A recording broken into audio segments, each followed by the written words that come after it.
Okay, we will talk about the HIFU application in different liver tumor, and I want to share with you our initial experience. It's not so initial, but it's our experience about treating the patient uh, with different type of liver tumor. Of course, this is our country sample, and this is my faculty sample. This is my university, and this is our center sample. Okay. Of course, we are honored to organize the first training program outside China in Egypt in 2018, and many people come to our center.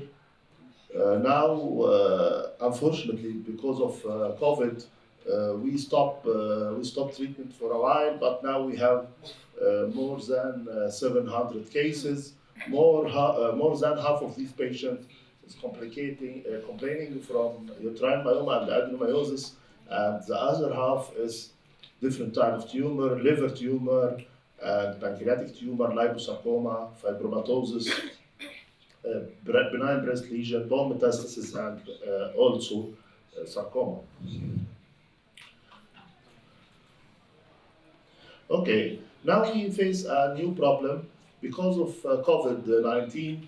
There is a significant dilemma regarding the cancer patients. There is delay in screening program, delay in diagnosis, delay in treatment. So the cancer mortality and cancer morbidity will increase significantly.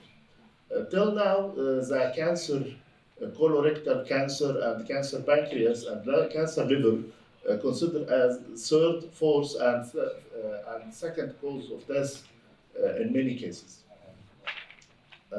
Also, the liver cancer and pancreatic cancer suggested to increase throughout the next decades.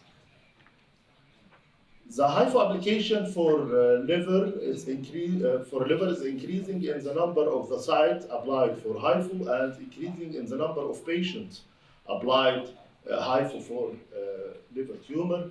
In Europe and Asia, they leading the treatment of liver cancer, and of course in South America and Egypt now.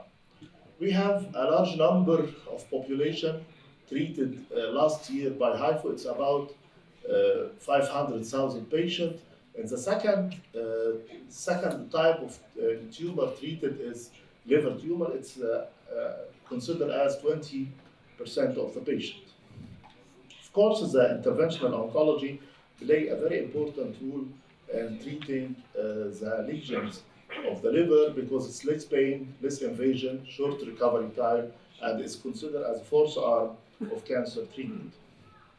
Our target to ablate the tumor with very nice safety margin, and this is one of the most important issue in the HIFU. The HIFU, of course, as my friend Yang told us, it's working by different technique according to lower power, higher intensity, or extreme intensity. We can use the HIFU and produce different killing mechanism of the tissue. But at the end of the story, we have a tissue destruction by thermal aberration, histotripsy, microvascular disruption, immunomodulation, and the drug delivery. The HIFU, this is a major question in liver tumor. Always everyone asking, does it really work? And we face this when we started to treat the liver tumor with radiofrequency at 2002 and 2001. Now, the radiofrequency is one of the very solid technique treating the liver cancer and one of the international guidelines. So, after a while, HIFU will be a guideline also as well. But we should push this and treat a lot of patients. We use the AGC machine, and the HIFU is non-invasive. We can repeat it. No radiation, with very high safety profile, and no need for hospitalization, because in Egypt we make it with conscious sedation, and the patient leaves the center after 3 hours. So this is Very good. But we must acquainted very well by the anatomy, how to put the patient positioning. We must know very well the surgical approach and segmental anatomy of the liver, the direction of power. Everyone working with HIFU must be oriented with the physics of the HIFU and where the power will disappear. Of course, the least power needed is very important. And this is the general rule. If the distance, the size, the vascularity is less, you will get better effect and less time. So, go for this. You must make it at the least distance by positioning. The size, you must know what is the size you can do and what is your aim. Reduce the vascularity. If you have an HCC with very high vascularity, make an embolization before. The only machine all over the world is licensed and publishing papers talking about the treatment of the liver is the GC. So the ultrasound guided is the only machine is approved to leave the tumor of the liver. Of course, this is very important publication from Hong Kong talking about the small HCC and the comparison between the HIFU and radiofrequency, and they found almost the same effect between HIFU's radiofrequency, almost the same survival, and almost the performance status of the patient. So this is one of the very important papers talking about the future of HIFU. Of course, I gave a mini lecture about the classical HCC. Today, I'll give you a different issue about some tricky cases of different malignant tumor. This is the first case. This is a patient with decompensated liver with very high alpha-fetoprotein, and he is eligible for liver transplantation. With ascites, we can't do anything. We can't do taste, we can't do alcohol, we can't do microwave, we can't do laser, we can't do radiofrequency. And the patient is eligible for transplantation. But he is beyond Milan criteria because the alpha-fetoprotein is 2,000. What we want, we want to reduce the alpha-fetoprotein. So, this is a tailored treatment. This is not a classical type of treatment. Not working.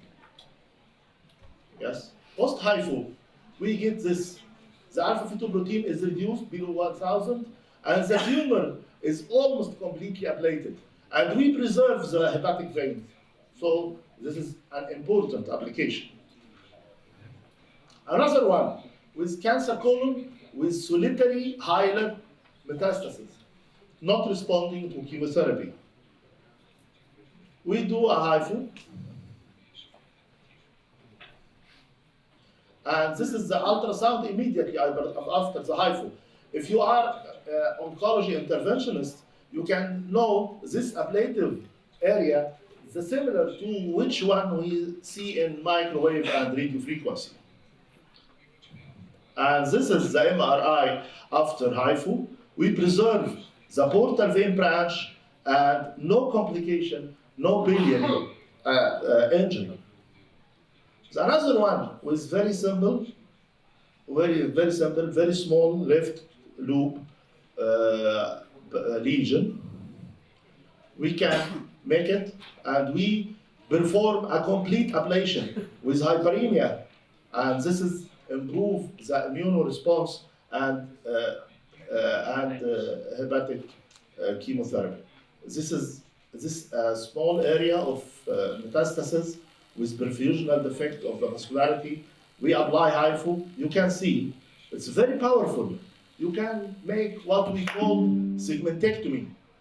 We can ablate even the whole segment if it's infiltrated by the tumor. Another one, this case after chemotherapy, this is a liver metastasis responding partially for chemotherapy, but still there is a marginal activity. We apply HIFU for the center and for the margin, and we get this result. Of course, there is no complete ablation. Still, we have a capsular infiltration, but we do a cytoreduction and we do an immunomodulation for the patient. Another case with obese lady have a capsular and lesion, very high lesion at segment 7. We apply HIFU. We only have a very mild effect. We just suppress the tumor, not killing the tumor. So we are not happy. We combined it with needle ablation, radiofrequency ablation. We get this. So we can combine the HIFU with another type of ablation. This is another case with this malignant tumor. We decide to do HIFU. After HIFU, there is very good response, but still we have a small nodule. Okay, let the chemotherapy did it. Don't do more, because this is a metastatic disease. So, in metastatic disease, you must be think in a multidisciplinary team. Not only you. You can't solve all the problem. Okay, in this case, we have a lymph node and large lesion in the segment 6-7. What we can do for lymph node? Nothing we can do for lymph node by any intervention methods. But in HIFU, we can treat both.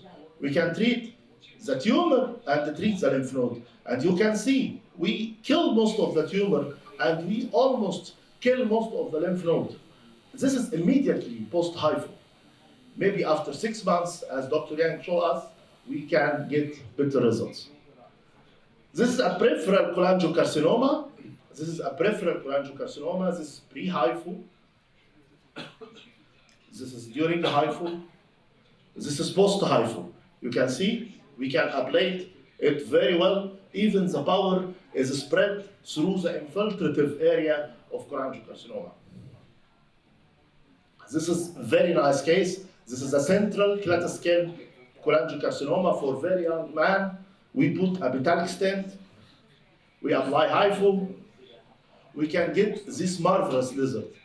Almost the HIFU is spread throughout the infiltrative tumor, infiltrating the parenchyma, because the cholangiocarcinoma is hypovascular.